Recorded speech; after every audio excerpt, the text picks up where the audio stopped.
মাহাদি, আপনাকে অসংখ্য ধন্যবাদ। আমরা আবারও আপনার সঙ্গে যুক্ত হয়ে মন্ত্রী পরিষদের বিষয়ে নতুন তথ্য জানার চেষ্টা করব।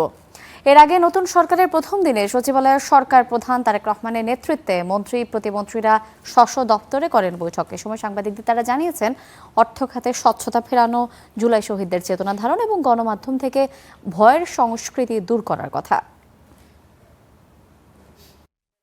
দায়িত্ব নেয়ার পর প্রধানমন্ত্রী তারেক রহমানের নেতৃত্বে প্রথমবারের মতো সচিবালয়ে মন্ত্রিসভার সদস্যরা। এ সময় অর্থ খাতে স্বচ্ছতা নিশ্চিতে প্রতিষ্ঠানগুলোকে শৃঙ্খলার আওতায় আনার কথা বলেন অর্থ ও পরিকল্পনা মন্ত্রী। পৃষ্ঠপোষকতার রাজনীতি করতে করতে ওভার রেগুলেটেড কান্ট্রি হচ্ছে, আমাকে সিরিয়াস ডিরেগুলেশন করতে হবে, লিবারালাইজেশন করতে হবে, লেভেল প্লেইং ফিল্ড করতে হবে, যাতে সকলের সমান অধিকার থাকে অর্থনীতিতে অংশগ্রহণ করার জন্য এবং অর্থনীতির সুফল যাতে সকলের কাছে যায়। সাবেক অ্যাটর্নি জেনারেল হিসেবে দায়িত্ব পালনের অভিজ্ঞতায় থাকা আসাদুজ্জামান পেয়েছেন আইন মন্ত্রণালয়ের দায়িত্ব।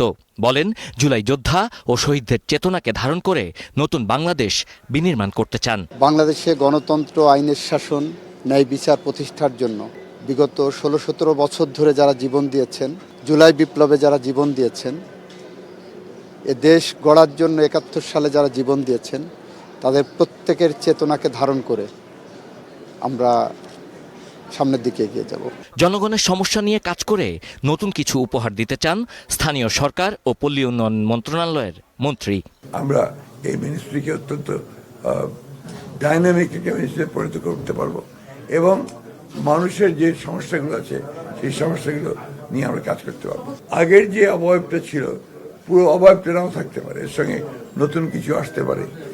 চিন্তা ভাবনাগুলো আমরা যেগুলো করেছি সেভাবে আমরা এগোতে পারি সামনে। তথ্যমন্ত্রী বলেন, গণমাধ্যমে আর ভয় সংস্কৃতি থাকবে না। Sabbir Ahmed, star news, Dhaka.